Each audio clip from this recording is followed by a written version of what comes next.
And now, from the CFTK-TV studios, this is Open Connection with your host, Robert Pictou.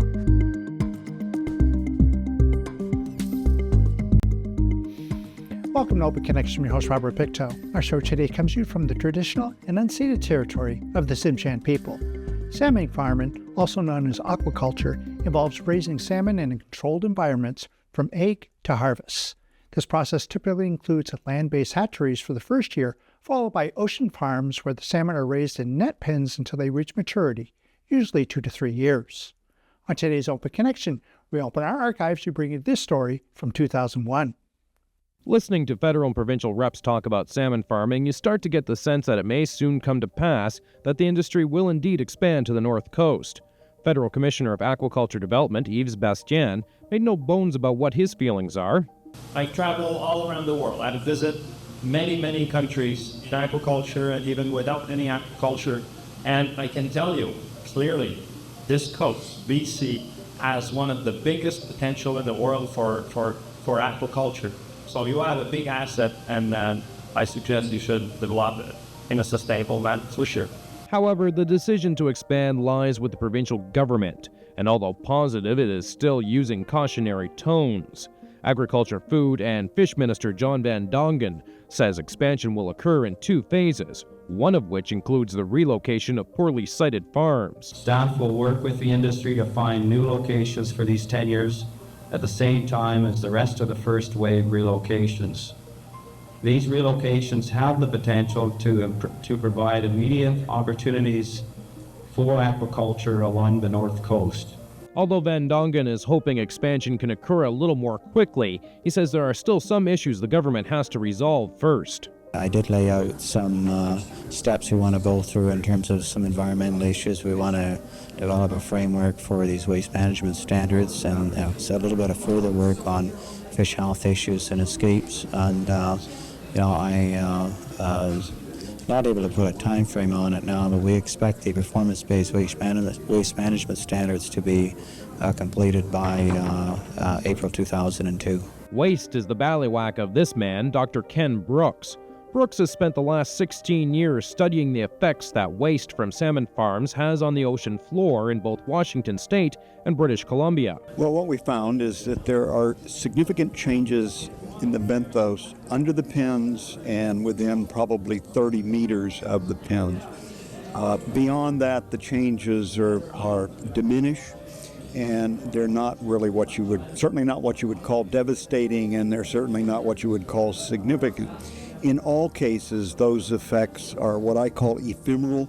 They go away in a very short period of time, particularly at properly sited farms.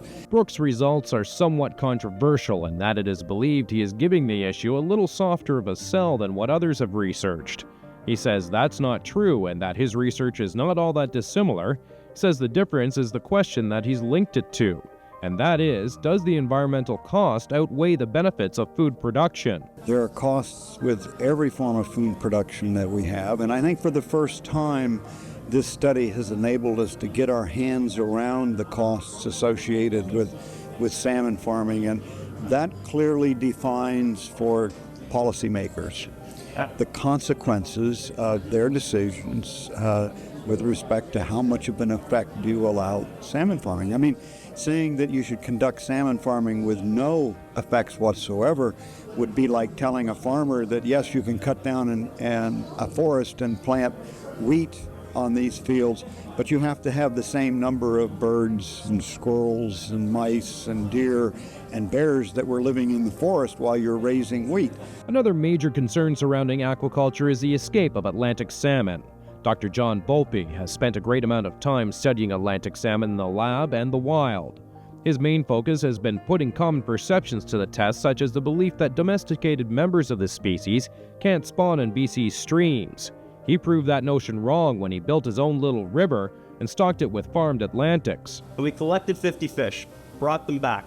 We very unceremoniously dumped them into the channel. They moved from an offshore farm site to a freshwater site in the matter of about 8 hours with virtually no acclimatization. So a pretty bad day for all the fish involved. Lo and behold, they spawned. not particularly informative. I mean, really, I don't think anybody was surprised by that. But what was interesting was that the individuals chose the habitat that we would have expected wild Atlantic salmon to choose. So these fish, at least in this experiment, showed none of this effect of domestication. Volpe says research has proven that at least 3 systems on Vancouver Island have Atlantic salmon in them, and at least 2 of them have multiple age classes. What I've shown you is that the assumptions that accompanied Atlantic salmon to BC are not viable. They're not true. What I haven't shown you is that this means, as one NGO put it, the wave of death for Pacific salmon. We're not there. What it is telling you, though, I hope, is a red flag. We don't know anywhere near as much as we think we do. One area that there is very little knowledge about, but a lot of discussion, is disease. To define that a little better, actually there's a fair amount of science on disease in fish, but very little on transmission, especially between wild and farmed. We have a lot of information about what the bacteria does once it's in the fish, but we don't know how often they transmit back and forth, nor do we know what the ecological implications of the transmission are. But it is reasonable to say, if we look at any other disease system, that there will be some movement of disease back and forth. Whether it's significant to wild stocks, that is still a difficult question to answer. Stevens says there are no easy answers or ways of finding out if or how transmission of disease occurs. He says most work that's been done so far has been in the lab. He says it should be moved out into the wild. There are some basic science things that have to be done. For example, how do you catch a wild sick fish? Certainly hook and line's not going to do it because a sick fish isn't going to grab it. So there's issues like that. Then there's the issue of how do you diagnose a fish disease and follow it through time, because for most fish diseases you have to kill it to diagnose it. So there's some of those fundamental method issues. But on top of that, we can start to apply some basic understanding from agriculture and human health to begin to look at some of the transmission dynamics, to get an idea of what's going on and think about health in an ecological rather than a laboratory perspective. Open Connection will be right back after these messages. And now, from the CFTK-TV studios, this is Open Connection with your host, Robert Pictou. Thank you for staying with us. Peer pressure is a significant factor contributing to youth violence and risky behaviors. It can lead young people to mimic behaviors, including violence, seen as acceptable or admired within their peer groups, especially during vulnerable stages of brain development. Let us return to the archives with Sergeant Linda Armstrong. Violence is the act of purposely hurting someone, and it's a major issue facing today's youth. At Mount Elizabeth Secondary in Kitimat, violence inside the doors of school is not a big problem, but it seems it's when kids walk out the door and off of school property, anything goes. There's always been violence among youth. I mean, history will show you that generations they've had fighting. However, we are becoming more aware of the violent nature of this fighting, and it's certainly not acceptable behavior. We currently have 10 schools in the Kitimat area, and we have 10 officers, all who have volunteered for the program of being school liaisons, that are becoming active in the schools to try and combat some of the school problems. Lately, it's been like the big thing. Like, so many chicks have gotten into fights. It's just like, oh, like every week almost you hear something about a fight going on. It's been really bad lately. Although most of the fights that occur take place away from school property, students admit the initial confrontation and the meticulous scheduling for the fight takes place during school hours. If you get caught in school, you can get expelled or suspended, so they wait till after school and they do an off-school thing. Most of the fights, like, it's just like, oh, 8 o'clock Tamatik or Kildala or like a school, a place where there can be a big crowd where everybody goes. Once last year, a girl got punched in the head in the halls. There was a fight between two girls, and it was over a racial comment. And they planned it during school, and it ended up happening outside of school, and that keeps happening. It gets to the point where a person just knows that they're gonna get killed, basically, and so they stop and they go. So they don't really get seriously hurt. A Mount Elizabeth teacher who did not feel comfortable speaking on camera stated 2 boys in her class got into an altercation inside the school, but did not begin fighting until they went outside and off of school property. One boy in this fight ended up with a broken wrist that was not attended to until 1 week later. We definitely do have a problem with youth fighting after school hours, particularly on Friday nights. We're having a fairly significant problem in the downtown core around Tamatik Arena. On Friday nights, groups of youths have been described to me as sometimes several hundred youths from both the Kitimat and outside areas, depending on what game is being played, have been coming down. There's open liquor being consumed, like in an open manner. So there's intoxication where my understanding is some youths as young as 13 have required medical attention. And there's fighting amongst the youths themselves for whatever reason. And lots of broken glass and vandalism. Currently, the Kitimat RCMP is working with the Kitimat Minor Hockey Association and the district to tackle this issue. It appears that more youths who are victims of assault are coming forth with their complaints and want blame laid where it is deserved. There are some that, yes, the people have come into the office to complain that their children are getting assaulted, and we have to deal with them as a criminal matter.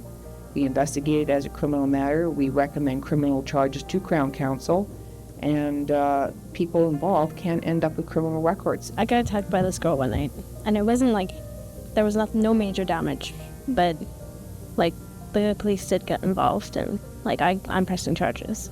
The Kitimat RCMP warned the zero-tolerance approach it will be taking when it comes to youth and violence will be noticeable. They're asking parents to speak with their children about what consequences their weekly brawls will hold before they get a call in the middle of the night. When it becomes a critical problem, then we have to take a stronger stance, and where someone may have gotten a break before, they are not going to be getting a break now. Open Connection will be right back after these messages. And now, from the CFTK-TV studios, this is Open Connection with your host, Robert Pictou. Welcome back to Open Connection. A Renaissance man refers to someone who excels in multiple fields, embodying the spirit of Renaissance period's emphasis on intellectual and artistic pursuits. Let's return to the archives as we highlight a local smithereens talents. There's a fire brewing in Galen Van Gorkum's basement, and in his eyes. I'm always looking for something new to do. I got a very short attention span, and if my heart isn't always in something, I gotta kind of keep moving so that it is. There's an expression that says, "Do what you love, the rest will come." How many get to put their heart into gold? Not a heart of gold, although he seems to have that too. Van Gorkum's heart is going into goldsmithing. For 8 years, he's fixed shoes, sharpened skates, cut keys, repaired leathercraft in this nook in Smithers. Now he wants to move from the sewing machine to the goldsmith's bench.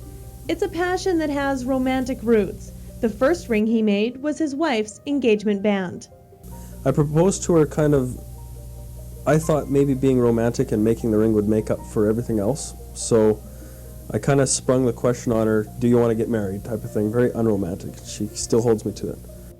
That ring took 7 tries to make. Good thing gold is infinitely recyclable. Then she told me that she wanted to be married within three months from the time that I got, from that time. So I had to get right on it. And I think I had the rings done only about 3 weeks before we actually got married. So it was quite a time. Lots of pressure. And you survived. And I survived, and I love it. You. And she married me, and now she's pushing me. She wants me to get into this because she knows how many hours I spend at it now that we're together. So she can see where my heart is, and she's really encouraging me to pursue it while I'm still young and before the gray hair starts to sprout. Any hair starts to sprout. He's spending a lot of time in the basement these days. After melting the gold into an ingot, it's put through the rolling mill several times. One property of gold, as you work it, it gets brittle.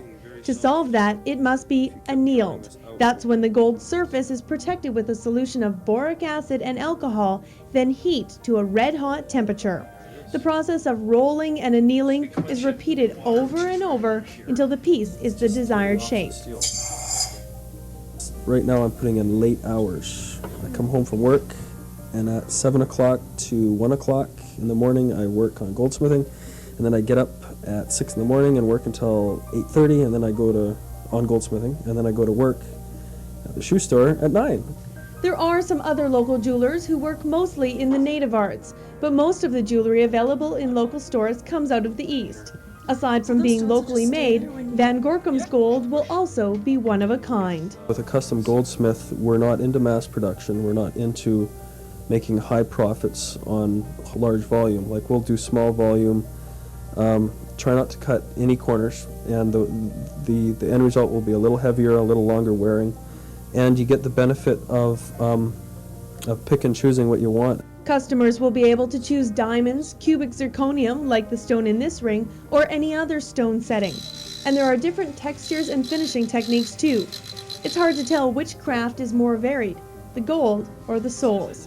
As Van Gorkum closes up shop for another day, I wonder if he'll miss the shoe business. When mine wear out, I'm going to cry, because I'll know how easy it is to fix and just not have the machinery to do anything about it. But other than that? But other than that, I think I'll miss it. Open Connection will be right back after these messages. And now, from the CFTK-TV studios, this is Open Connection with your host, Robert Pictou. BC's big backyard inspires unbridled adventures. Our cities, set on the doorstep of the wild, make it easy to step into nature and explore the endless possibilities of the outdoors. Our people connect to explorers with unexpected moments that renew the human spirit. In this final segment of Open Connection, we return to the archives as two Ireland fishermen share their thoughts. Northwestern BC is known for its natural beauty and its ability to offer a front row seat to one of Canada's last true wilderness frontiers. It has a lot of things to offer, both in terms of diversity and in terms of a very interesting tourism product. We have a coastline, we have a number of different mountain ranges, so we really have a lot of diversity, something for everyone to find what it is they're looking for. We also have some world-class product in areas like sport fishing, hunting, snowmobiling and things like that. So we are a world-class destination in some areas. So the biggest thing about Northern BC is simply the diversity of region and the diversity of product. The abundance of fish in the Northwest is envied by people all over the world. In fact, many travelers arrive here to do nothing but fish. This summer, 2 men from Cork, Ireland arrived in the region and every day rose early and went to bed late so they could devote every moment they could to testing the waters of our many rivers and lakes. The most exciting fishing that I've had in 30 years on the river is absolutely incredible. Every day has been getting better and better. Now, we've visited quite a few places. We fished the Kispiaks, the Siaks. We've been on the Budley River, and we visited one of the famous spots there, the Idiot Rock. As I've probably told you already, I wonder why it was called Idiot Rock, but it looks like it's a suicide rock. But the people we met here, we find them exceptional, and how they've been fantastic people. Really have, nice people. And we will be delighted to tell our friends who will come again, We may come next year again with some other people, There's people we know, especially when we show them the videos that we made. And it's an ideal holiday, because when you come fishing, you don't actually care if it's flowing rain all the time. You just don't, You come to fish and there's good rain gear, and you just couldn't care less. So I'd say to some of our lot, we're delighted with us. The place grabs you. You don't want to leave it. You get up. I get up at home. When I get to work, I'm usually late for work. So I have a job that I can go in late anyway. But I find it very hard to get out of bed. I've been out of bed at here 4 o'clock in the morning. We've gone on the riverbank at 4:30. We haven't left until 9:30 that night without anything to eat. We didn't want to leave it. Spent almost the whole day. We've been at 4 or 5 almost every morning up to the last 2 or 3 mornings. And that's the kind of effect it has on you. I've travelled, I filmed the scenery, because you can't take it home with you. The scenery here, the mountains, the snow on the mountains, the forests, is absolutely, the rivers are incredible, size of them. So, couldn't say about a beautiful country like this. To the average angler living here, big fish are something one comes by nearly every time they hit the river. But to those from overseas, it's an experience nothing can compare to. In Ireland, the fish were only, the Atlantic salmon, were only 10, 12, 15, 16 pound, that kind of a thing, you know. And the season is only from February to September, and that's it then, you know. And a lot of people anyway, because the country is so small and the rivers, the population, you know, everybody can't fish the river. So you have a club, and there's a certain amount of people in the club. So some people, you know, they don't get the opportunity to catch salmon at all. I come in here like this, like maybe if you're living here, these kind of salmon wouldn't be, you know, you wouldn't have much value in them. But to us, they're marvellous, because a 20, 30 pound salmon to us is a big fish. And of course, a springer, which we have caught, you know, springers, and we've caught 50, 60 pound springers, and you know, that's the ideal thing, you know. At tourism information centers in the region, promotional material has been stepped up in hopes of attracting more visitors from all over the world to visit the entire area. One of the things that we are doing on a regional basis is we're coordinating some of our advertising together with other communities such as Prince Rupert Terrace, Hazelton, Smithers, Stewart, and Hyder, and we're promoting the region rather than just one community, and it gives us some much bigger exposure, and we're hoping to get people to stay in the area longer.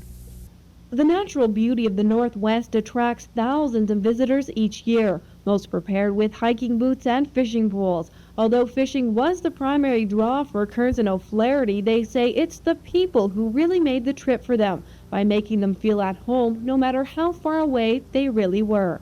If I had to go home and tell my friends at home, I would send them to Canada just to meet the people. The newest team in the National Basketball Association was completing its 11-city tour of the province and Alberta. The Vancouver Grizzlies are looking for someone to act as the team's mascot. Ideally, it's going to be someone who has a combination of acrobatic, gymnastic skills, some athleticism, and then performance skills, because a large part of it is to interact with the crowd. I mean, this is a timeout during a game. You know, they need to get them fired up, be as creative as possible. So we're looking for those traits combined. A high school student from Terrace won the right to represent the Northwest in Vancouver at the finals at the end of the month. I work on some of my stuff on the trampoline, because that's my first time on a trampoline was today. And if I can get a little more comfortable on that, I'm sure it'll be okay. Von Schottenstein says whoever is selected as the winner will have to come up with some new and exciting acts. Nowadays, they're rappelling from ceilings, they're doing triple flips. You know, they're coming down on sleds from the upper tiers all the way down to the floor. It's really, they have a license to be as creative as possible. Trevor Jones, who recently moved out west from Toronto, will represent Port Coquitlam at the finals. He appears to be the front runner. Luckily, I have a gymnastics background. I competed for York University, and I've been playing basketball since I've been this little boy, so, you know, these are things I've done for a long time. Regardless of who ends up as the mascot, the Vancouver Grizzlies have done their job in raising excitement about the new team. Thank you for joining us for this episode of Open Connection. The greatest distance in the existence of man is not from here to there, but the connection from his mind and heart. If we can conquer that distance, we can soar like an eagle and realize our immensity within. I'm Robert Pictou.